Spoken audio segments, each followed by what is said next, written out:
2024 లేదా 25లో డిగ్రీ లేదా బీటెక్ చదివారా? సాఫ్ట్‌వేర్ జాబ్ కోసం ఎదురు చూస్తున్నారా? అయితే కోడ్ జ్ఞాన్ 100 డేస్ కోర్సులో చేరండి, జాబ్ సాధించండి. నమస్కారం, వెల్కమ్ టు సుమన్ టీవీ. భార్యాభర్తల మధ్య విడాకుల అంశం ఇకపై సులభతరం కానుంది.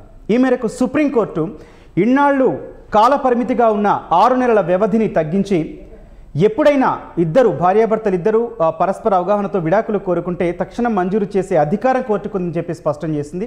ఈ తీర్పు గురించి మాట్లాడదాం. అసలు సుప్రీంకోర్టు ఏ అంశాల ఆధారంగా ఈ తీర్పు వెల్లడించింది, దీనిపై డిస్కస్ చేద్దాం. ప్రస్తుతం మనతో పాటు జూమ్ లైన్లో ఉన్నారు ప్రసన్న గారు, హైకోర్టు అడ్వకేట్. నమస్తే ప్రసన్న గారు.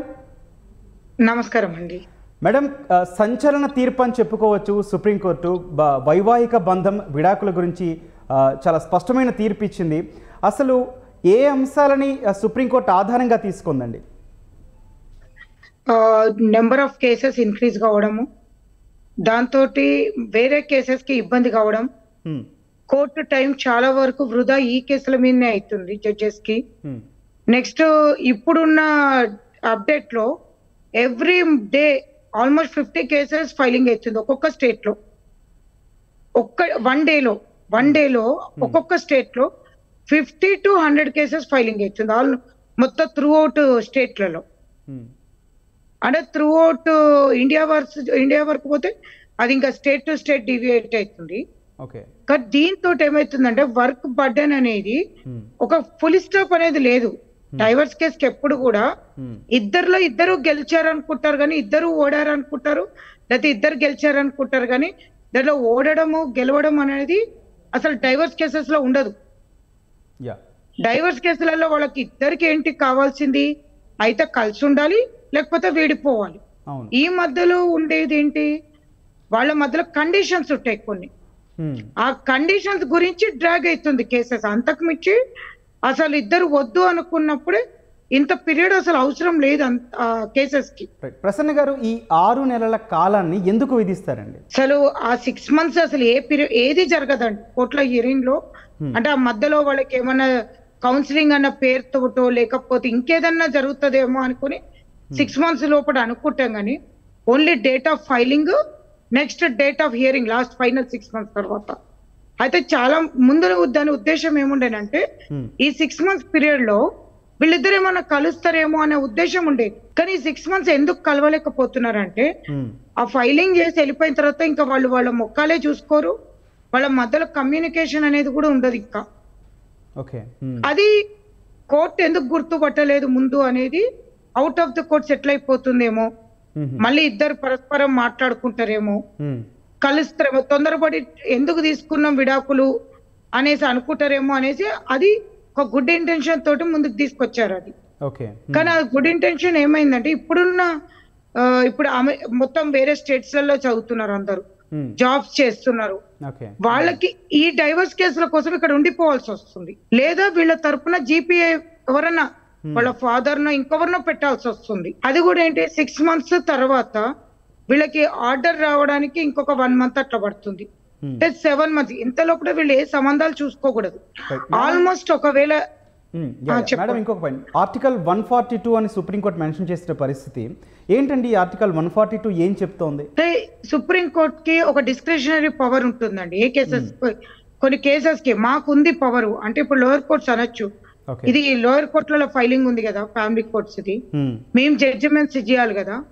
మళ్ళీ హైకోర్టు ఉంది, సుప్రీంకోర్టు ఫైనల్ కిందకి. ఎట్లా అంటే సుప్రీంకోర్టులో ఇది 2016 లో వేసిన పిటిషన్ అండి. ఇది దీనికి డిస్క్రిషనరీ పవర్ అంటే మాకున్న పవర్స్ తోటి మేము ఇయ్యచ్చు, సుప్రీంకోర్టు ఇయ్యచ్చా ఇయ్యకూడదా అంటే ఆర్టికల్ 142 కింద మేము ఇయ్యచ్చు అని చెప్పేసి వాళ్ళు ఇవ్వడం జరిగింది.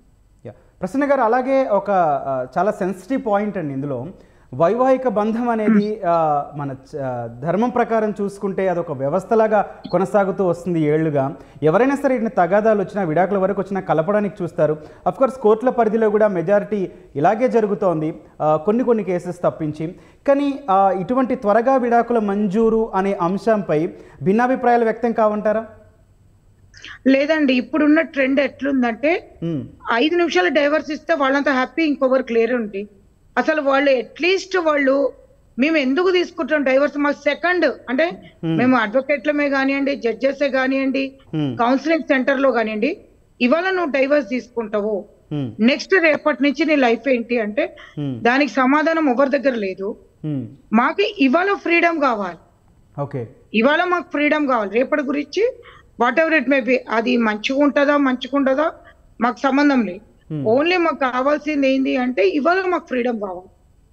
రైట్. ఎస్పెషల్లీ మీరు చెప్తున్న ఇటువంటి కేసుల విషయంలో కోర్టు ఏం చూస్తుంది? ఆ కేసుని ఎట్లా పరిగణిస్తుంది ఫస్ట్ అది చెప్పండి. కోర్టు యాక్చువల్ గా ఫస్ట్ ఆఫ్ ఆల్ కోర్ట్స్ కి ఇప్పుడు టైం లేదండి. ఇది వరకు టైం ఇచ్చినంత కేసెస్ డైవర్స్ కేసులలో ఇప్పుడు కోర్టుకి ఇయ్యలేకపోతుంది టైం. ఫ్రాంక్ గా చెప్తున్నా ఏంటంటే పర్ డే ఈచ్ కోర్ట్స్ అంటే అంత కోర్ట్స్లలో 200 ఫ్యామిలీ కేసెస్ ఉన్నాయి, డైవర్స్ కేసెస్. 200 ఫ్యామిలీ కేసెస్ ఉన్నప్పుడు ఆ జడ్జి గారికి అట్లీస్ట్ ఒక కేసుకి 5 minutes కన్నా ఎక్కువ టైం పెట్టలేరు.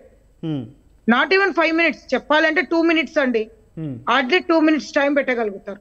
2 minutes లో అమ్మాయి సైడ్ వినగలుగుతారా లేకపోతే అబ్బాయి సైడ్ వినగలుగుతారా? జస్ట్ ప్రొసీజర్ ని ఫాలో అవుతున్నారు. ఆ ప్రొసీజర్ ఫాలోలో 3 months ఒక డేట్ ఇచ్చేయడం, ఇయర్లీ ఒక 3 అడ్జస్ట్మెంట్స్ ఇచ్చేయడము. కానీ ఎక్కడ కూడా ఎవరికి కూడా అసలు జెన్యూనిటీ అంటే ఎవరి తరపున తప్పు ఒప్పని తెలుసుకునేంత కూడా కోర్టుకు టైం దొరకట్లేదు. సరే, ఒక సందేహం వస్తుంది, దానికి సమాధానం చెప్పండి. ఇప్పుడు ఏదైనా ఒక కేసులో పెళ్ళయి 2 రోజులు గడిచిందా 3 రోజులు గడిచిందా కాలంతో సంబంధం లేదు, వెంటనే విడాకుల కోసం అప్లై చేస్తే వెంటనే మంజూరు అయ్యే ఛాన్స్ ఉందండి ఈ తీర్పు తర్వాత? యాక్చువల్గా సుప్రీంకోర్టు ఇచ్చిన జడ్జిమెంట్ అండి. సుప్రీంకోర్టు ఏం చెప్తుందంటే మా దగ్గరకు వస్తే మేము ఇస్తాము అంటుంది. ఇది లోయర్ కోర్ట్స్ కి వర్తిస్తుందా లేదా అనేది ఇంకా మనం చూడాలి. ఇప్పుడు వాళ్ళు కొన్ని కండిషన్స్ పెట్టారు, కానీ ప్రతి ఒక్కరు కూడా సుప్రీంకోర్టుకు పోలేరు కదా. ఇప్పుడు ప్రతి ఒక్కరు అంత ఎలిజిబిలిటీ అంత వరకు కుదరదు వాళ్ళకి. కాబట్టి ఇది లోయర్ కోర్ట్స్ కి వర్తిస్తుంది అంటే మాత్రం ఇంకా దానికి చాలా యూస్ఫుల్ అన్నట్టే, చాలా వరకు బర్డెన్ తగ్గినట్టే. పెండింగ్ కేసెస్ ఆల్మోస్ట్ 50% తగ్గిపోతాయి.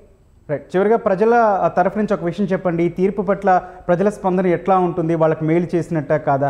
మీరేం చెప్తారు? ప్రజల తరపు నుంచి అయితే వాళ్ళకి హ్యాపీ అండి. బట్ యాక్చువల్ గా చెప్పాలంటే దీంతో 100 లో ఒక 2% కలిసే వాళ్ళు ఉన్నారండి. చూసాం కూడా కేసెస్. మ్యూచువల్ డైవర్స్ ఫైల్ చేసినాక కూడా 100 లో ఒక ఇద్దరే, అంటే 98 members విడాకులే అనుకోండి. ఆ 2% గురించి ఇన్ని రోజులు ఆగింది. ఇప్పుడు అది కూడా ఛాన్స్ లేకుండా స్టెప్ తీసుకుంటాడు. తొందరపాటు నిర్ణయం అనిపిస్తుంది ఇది. ఒక అడ్వకేట్ కి ఏంటంటే 6 months కాకుండా at least 1 month time, 1 month time ఇస్తే మోర్ దెన్ ఎనఫ్ 1 month. ఇది ఏమైతుందంటే ఒక్కసారి చాలా మంది ఇమోషనల్ గా వచ్చేస్తారు. ఆ ఎమోషనల్ టైం ని మనం అది ఎన్కాష్ చేసుకోవడం అనేది సుప్రీం కోర్టుగా ఇవ్వడం అనేది నాకు కొద్దిగా అంత అది అట్లీస్ట్ 1 month టైం ఇవ్వాలి. రైట్. ఓకే అండి, థ్యాంక్ యూ అండి ప్రసన్న గారు. నమస్తే.